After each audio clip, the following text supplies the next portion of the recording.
Nous allons parler avec Bénédicte Anne. Bonjour Bénédicte, merci de venir à ce micro. Vous êtes auteur et coach. Vous avez écrit Le prochain c'est le bon, trouver l'âme sœur en 5 étapes.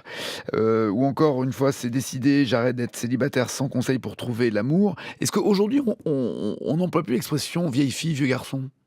En fait, ça vient du passé parce que le vieux garçon et la vieille fille, c'était l'enfant qu'on faisait à 40 ans pour être le bâton de vieillesse. Et l'avenir, c'était soit je m'occuperai de mes parents, soit je serai curé, soit rien. Soit je me marie, soit je suis une personne de mauvaise vie. Donc le bâton de vieillesse, en fait, c'est l'ancienne vieille fille, l'ancien vieux garçon. Et qui commence à quel âge alors ? C'est quoi ? C'est la quarantaine ? Je dirais que ce sont des gens qui, à l'époque, vivaient toujours chez leurs parents. Aujourd'hui, ça n'existe plus vraiment parce que être célibataire, c'est plus une honte. Mais ce qui compte, c'est pas tellement l'image de la société, c'est comment les gens se sentent. Et dans cette pièce, justement, ce qui est intéressant, c'est que si on fait un arrêt sur image, c'est exactement le scénario d'une histoire qui arrive à plein de gens. Monsieur et madame ont vécu quelque chose de douloureux il y a un certain nombre d'années. Ils sont restés bloqués dans le passé. Et ils avancent, en fait, en étant dans une espèce de loyauté à ce passé, et ils ne s'autorisent pas. Exactement comme vous ne vous autorisez pas toujours à accueillir tous les compliments. C'est quelque chose que j'ai pas droit. Et ça, c'est pas lié à la société, c'est lié au programme de l'enfance. Et si on m'a dit tout petit que de toute façon j'y arriverais pas, j'avais pas la place, etc., et que personne ne voudrait de moi parce que t'as vu le nez que tu as, t'as vu la tête que t'as, mais qui voudrait se marier avec toi, ma pauvre fille, tu sais pas cuisiner. Mais alors donc, ça laisse des traces. Ça veut dire que voilà, ça veut dire que le célibat cache toujours quelque chose de douloureux dans le passé. Oui, enfin, en gros, c'est pas tellement le célibat, c'est les échecs que j'ai vécus en amour ne sont pas dus au hasard. C'est pas par hasard que ces deux-là restent coincés. Et se consolent, bien sûr, avec les moyens du bord. Ouais, mais c'est aussi difficile de rencontrer la bonne personne, l'âme sœur.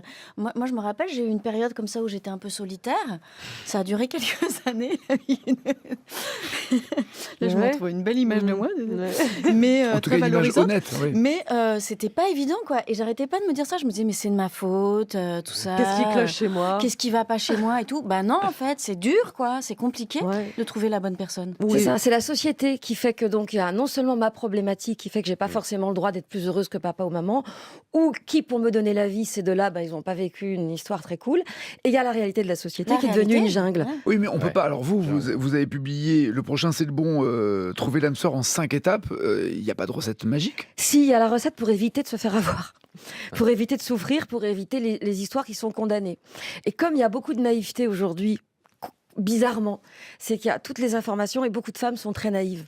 Et donc, le garçon leur dit je veux construire, je veux un enfant avec toi. Bon, d'abord, on couche, puis après, on réfléchit. Et puis, le lendemain, le garçon disparaît. Et quand on me raconte ça, je me dis, mais c'est pas possible d'être... Bah si.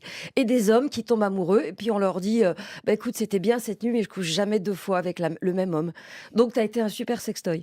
Et bizarrement, aujourd'hui, on a plein de gens qui vivent ça. Donc mes bouquins, ils servent à éviter les grosses conneries. Et du coup, je fais aussi des cafés de l'amour, des cafés coaching. C'est gratuit, j'en fais dans toutes les villes de France et francophones. Et j'aide les gens, en fait, à comprendre qu'est-ce qui fait que dans leur histoire amoureuse, ça a bloqué, à quoi ça correspond dans leur histoire d'enfance et comment faire, bien sûr, pour que la prochaine personne soit la bonne. Et vous êtes en couple, vous ? Oui, bien sûr. D'accord.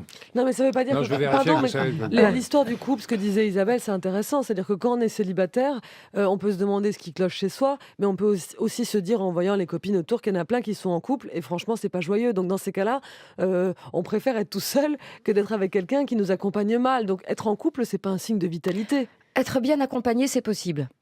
Oui, mais alors, je On dis n'est pas le pas contraire. obligé Mais je dis d'avoir le simplement choix. Donnez-nous la pour recette, éviter alors, de regarder parce de que- travers les célibataires en général dans la société, c'est qu'il y a tellement de gens qui sont en couple et qui sont malheureux qu'il faut arrêter de considérer que si on coche la case couple, on va bien en fait. Et des moments de solitude aussi, c'est nécessaire. Bah ouais. On peut vachement se Ou construire aussi dans la d'introspection. solitude.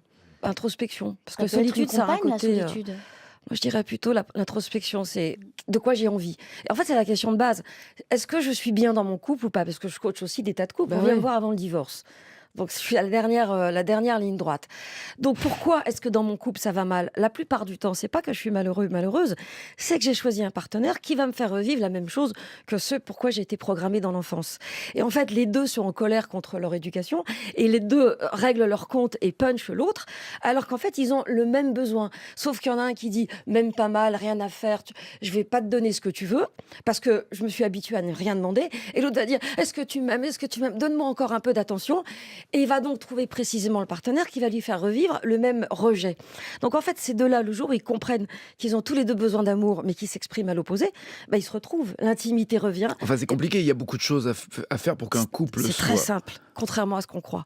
Une fois qu'on a compris le mécanisme... Il y a aussi tout ce qui est, enfin, la différence qu'il y a entre compromis et compromission aussi au sein d'un couple. Chacun doit respecter l'autre et accepter ce que l'autre a sans chercher à le déformer ou à le faire à son image. En fait, c'est une histoire de choix et de casting. Ça, vous en connaissez bien le sujet. C'est-à-dire qu'au départ, je vais choisir quelqu'un qui va être la seule personne qui ne va jamais me donner ce dont j'ai besoin. Et c'est précisément cette personne-là qui va me rendre amoureux, je vais en crever, je vais traverser la ville ventre à terre, parce que ça m'érotise. Et pourquoi ça m'érotise ? Parce que justement, je n'y trouve pas mon compte. Et quand j'y trouve mon compte, souvent j'ai l'impression que je m'ennuie. C'est pour ça que les gens vous parlent de la passion. Ça commence à m'exciter un peu cette émission. C'est très bizarre. Hein. Merci Bénédicte Anne. Je rappelle donc que vous organisez depuis 15 ans aussi des cafés de l'amour, rencontres chaque semaine à Paris où vous proposez une discussion sur les thèmes du lien avec l'amour et le sentiment amoureux. Café Valentin, le 13 février à l'Arbre à Lettres à 19h30.